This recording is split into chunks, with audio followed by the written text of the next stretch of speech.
তিনি বলেছেন, আমি এই রাতে দাজ্জালকে দেখেছি। নবীজি এই রাতে দাজ্জালকে দেখেছেন এবং তিনি দেখেছেন মালিক নামক একজন ফেরেশতাকে। তিনি বলেছেন এই মালিক মূলত কে? জিবরিল আমিন বলেছেন এই মালিক হচ্ছে জাহান্নামের রক্ষাকারী ফেরেশতা, জাহান্নামের চিফ অফ কমান্ড। তিনি মালিকের কাছে অনুমতি নিয়েছিলেন জাহান্নামের একটু উকি দিয়ে দেখার জন্য। নবীজি বলেছেন আমি উকি দিয়ে দেখেছি জাহান্নামে, সেখানে সবচেয়ে বেশি অধিবাসী হচ্ছে নারী জাতি। জাহান্নামের সবচেয়ে বেশি অধিবাসী হচ্ছে নারী জাতি। তার মানে এই উম্মতে মুহাম্মাদির একটা বড় অংশের মেয়ে জাহান্নামে যাবে, অন্য উম্মতের নয়। এই উম্মতে মুহাম্মাদির একটা বড় অংশের মেয়েরা জাহান্নামে যাবে। অর্থাৎ এই উম্মার মেয়েদের সাথে শেষ জামানায় এমন কিছু হবে যার ফলে মেয়েরা ঈমান ইসলাম পর্দা ধরে রাখতে পারবে না। সেটা কি হচ্ছে সেটা আপনারা বুঝে নেন। আমাদের ব্যাখ্যা সেটা হচ্ছে এখনকার ফ্যামিনিস্ট রেভলিউশন, যেটা মেয়েদেরকে আর ঘরে রাখতে দেয়নি, মেয়েদেরকে নগ্ন করে রাস্তায় নিয়ে এসেছে। এই সেই রেভলিউশন যেটার কারণে শেষ জামানার বেশিরভাগ মেয়ে জাহান্নামে যাবে ইল্লা মাশাআল্লাহ। এরপরে নবী সাল্লাল্লাহু আলাইহি ওয়াসাল্লাম বলছেন আমি আরো অগ্রগামী হলাম, আমাকে দেখানো হলো এক শ্রেণীর মানুষ, তাদের হাতের নখগুলো হচ্ছে তামা দিয়ে তৈরি হাতের নখগুলো। এই নখ দিয়ে তারা তাদের গাল আঁচড় দিচ্ছে এবং গোশত তুলে খাচ্ছে। আমি জিজ্ঞাসা করলাম ইয়া জিবরিল এরা কারা? জিবরাইল আলাইহিস সালাম বললেন এরা হচ্ছে আপনার উম্মার সেই সব ব্যক্তি যারা গীবত, পরনিন্দা এবং চগলখড়ি করত। আশা করা যায় আমরা এগুলো থেকে শিক্ষা গ্রহণ করবো ইনশাআল্লাহ। অর্থাৎ এই উম্মার, মনে রাখবেন মেরাজের এই শাস্তিগুলো মূলত এই উম্মার জন্য। অর্থাৎ এই উম্মতের মধ্যে একটা মহামারী থাকবে, গীবতের মহামারী, পরনিন্দার মহামারী এবং অন্যের দোষ চর্চার মহামারী থাকবে এই উম্মার মধ্যে। এই কারণেই বারজাখী জীবনে তাদের এই শাস্তি হবে। তিনি আরো সামনে গেলেন, তাকে দেখানো হলো এক শ্রেণীর মানুষ যাদের সামনে দুইটা প্লেট দেওয়া আছে, দুইটা থালা। একটা থালায় আছে অত্যন্ত সুস্বাদু গোশত, আর একটা থালায় আছে নোংরা দুর্গন্ধযুক্ত গোশত। নবীজি বললেন আমি দেখলাম তারা দুর্গন্ধযুক্ত গোশতগুলো খাচ্ছে, আর যেটা বিশুদ্ধ গোশত সুন্দর সেটা খাচ্ছে না। নবীজি বললেন এরা কারা? জিবরাইল আলাইহিস সালাম বললেন এরা হচ্ছে আপনার উম্মার সেই সব ব্যক্তি যাদের ঘরে স্ত্রী থাকা সত্ত্বেও বাইরে তারা অন্য মেয়ের সাথে যৌন সম্পর্কে লিপ্ত হতো, এবং ঘরে স্বামী থাকা সত্ত্বেও বাইরে পরপুরুষের সাথে যৌন সম্পর্কে লিপ্ত হতো, অর্থাৎ ব্যভিচার করত। অর্থাৎ এই উম্মার মধ্যে আরেকটা মহামারী ছড়াবে, সেটা হলো এই ব্যভিচারের মহামারী, জিনা এবং পরকীয়া ব্যভিচারের। আপনি খেয়াল করে দেখেন সারা দেশের অবস্থা দেখেন, ডিভোর্স দিন দিন বাড়ছে, ব্যভিচার দিন দিন বাড়ছে, ধর্ষণ দিন দিন বাড়ছে, জিনা লাইসেন্স দেওয়া হচ্ছে। সুবহানাল্লাহ। নবী সাল্লাল্লাহু আলাইহি ওয়াসাল্লাম বলেন আমি আরো সামনে গেলাম, আমাকে দেখানো হলো এক শ্রেণীর মানুষ রক্তের নদীতে সাঁতার কাটছে এবং তাদের মাথা পাথর দিয়ে আঘাত করে ফাটিয়ে ফেলা হচ্ছে। আযাব। নবীজি বলেন এরা কারা? জিবরাইল আলাইহিস সালাম বলে এরা হচ্ছে আপনার উম্মার সেই সব ব্যক্তি যারা দুনিয়াতে সুদ খেত, যারা সুদের সাথে সম্পৃক্ত ছিল। হয় সুদ খেত, না হলে সুদ দিত, না হলে সুদের সাক্ষী থাকতো, না হলে সুদের কথা লিখে রাখতো। কোনো না কোনো ভাবে তারা সুদের সাথে সম্পৃক্ত ছিল। তারা যেমন সুদের মধ্য দিয়ে মানুষের রক্ত চুষে খেয়েছে, ঠিক আজকে ওদেরকে রক্তের নদীতে ফেলে মাথা ফাটিয়ে দেওয়া হচ্ছে। তিনি আরো বললেন আমি সুদখোরদের মধ্যে একজনকে দেখলাম যে সাঁতার কাটছে এবং নদীর কিনারায় গিয়ে পাথর খাচ্ছে, পাথর। জিবরাইল আলাইহিস সালাম বলেন এরাও ছিল সুদখোরদের এক শ্রেণী যারা সুদের ব্যাপারে বেশি অগ্রগামী ছিল। নবীজি বললেন আমি দেখলাম আরো অগ্রগামী হয়ে এক শ্রেণীর মানুষ যারা ফসল ফলাচ্ছে এবং ফসল দ্রুত ফলে যাচ্ছে, খুব দ্রুত তারা ফসল কেটে ফেলছে, আবার ফসল গজাচ্ছে, এভাবে কন্টিনিউয়াসলি চলতে আছে। আমি বললাম এরা কারা?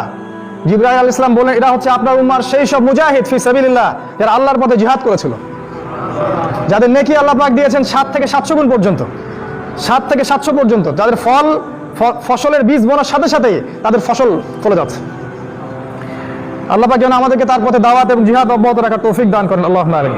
নবীজি দেখলেন আরো সামনে গিয়ে এক শ্রেণীর মানুষ শুয়ে আছে, তাদের মাথা পাথর দিয়ে ফাটিয়ে দেওয়া হচ্ছে, মাথা টুকরা টুকরা হয়ে যাচ্ছে এবং পাথরটা দূরে চলে যাচ্ছে। ফেরেশতারা পাথরটা আনতে যাচ্ছেন, এই সময়ের মধ্যে মাথাটা আবার জোড়া লেগে যাচ্ছে। নবীজি বললেন এই শাস্তি কি জন্য? ফেরেশতারা বললেন এই শাস্তি হচ্ছে এই কারণে তারা ফরজ নামাজে অবহেলা করত, নামাজ না পড়ে ঘুমিয়ে থাকতো। তারা ফরজ সালাতে অবহেলা করত এবং নামাজ না পড়ে ঘুমিয়ে থাকতো, এই জন্য তাদেরকে এই শাস্তি দেওয়া হচ্ছে। মনে করিয়ে দিই আমাদের নবী মুহাম্মদ সাল্লাল্লাহু আলাইহি সাল্লামের জীবনের শেষ ওসিয়ত হচ্ছে as-সালাত ওয়া মা মালাকাত আইমানুকুম। সালাতের ব্যাপারে সতর্ক থাকবে এবং তোমাদের অধীনস্থদের ব্যাপারে সতর্ক থাকবে। এই সালাতকে কায়েম করার জন্য 23 বছর নবীকে সংগ্রাম করতে হয়েছে। আর আজকের মুসলিমরা 90% মুসলিমের দেশে 90% মুসলিমই সালাত পড়ে না। আর যারা সালাত পড়ে তারা জানে না আমি কি পড়ছি, তারা আসলে জানে না কি পড়ছে, তারা মনে করে আমরা একটা ফিজিক্যাল ব্যায়াম করছি। হাজারে আমার মনে হয় 10টা মানুষ পাওয়া যাবে না যারা সালাতের A to Z অর্থ বলতে পারবে, সে আল্লাহর সাথে কি বলছে এটা অর্থ বলতে পারবে। সতর্ক হয়ে যায়, আল্লাহ পাক তৌফিক দান করুন। নবী সাল্লাল্লাহু আলাইহি ওয়াসাল্লাম আরো বললেন, আরো সামনে গেলাম, দেখানো হলো যে এক শ্রেণীর নগ্ন মানুষ, আমরা যেটাকে বলি আন্ডারওয়্যার পরে আছে, এবং তাদেরকে জারি এবং জাক্কুম নামক দুইটা খাবার দেওয়া হয়েছে। জারি হচ্ছে জাহান্নামের পাথর, আর জাক্কুম হচ্ছে জাহান্নামের কাঁটাযুক্ত ফল। তারা সেগুলো খাচ্ছে। নবীজি বললেন, এরা কারা? জিবরাইল আলাইহিস সালাম বললেন, এরা হচ্ছে আপনার উম্মার সেই সব ব্যক্তি যাদের যাকাত দেওয়ার সামর্থ্য ছিল কিন্তু তারা যাকাত দিত না।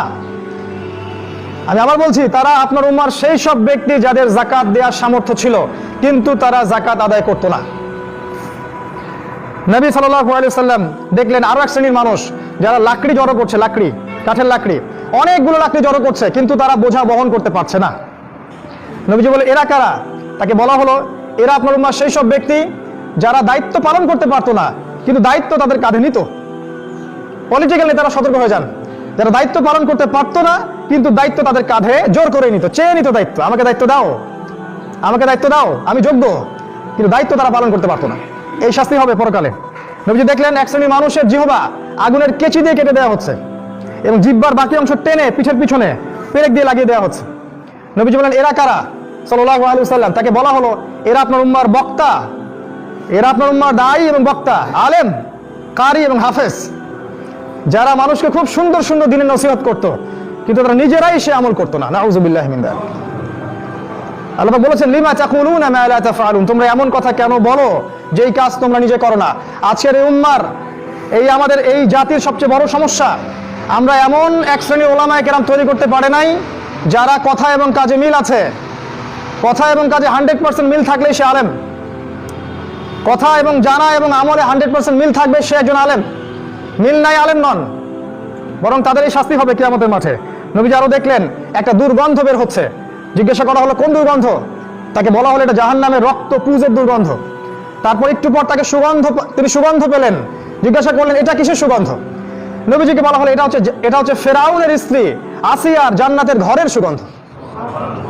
ফেরাউনের স্ত্রী আসিয়া জান্নাতে চলে যেতে পারেন। আজকে আমরা যারা মুসলিম পরিবারে জন্মগ্রহণ করেছি তারা জান্নাতের স্বপ্ন দেখতে পারি না। জীবনের উদ্দেশ্য থাকতে হবে সেই জান্নাত। ফেরাউনের স্ত্রীর জীবনের উদ্দেশ্য ছিল সেই জান্নাত। হাজারটা নির্যাতন সহ্য করার পরেও সে ফেরাউনের ওই জুলুম, ওই কুফর, শিরকের সামনে আত্মসমর্পণ করে নাই। আজও যদি আমরা সেইভাবে চলতে পারি, ইনশাআল্লাহ আল্লাহ পাক আমাদেরকেও সেই ফেরাউনের স্ত্রীর মতো জান্নাত দান করুন ইনশাআল্লাহ তাআলা।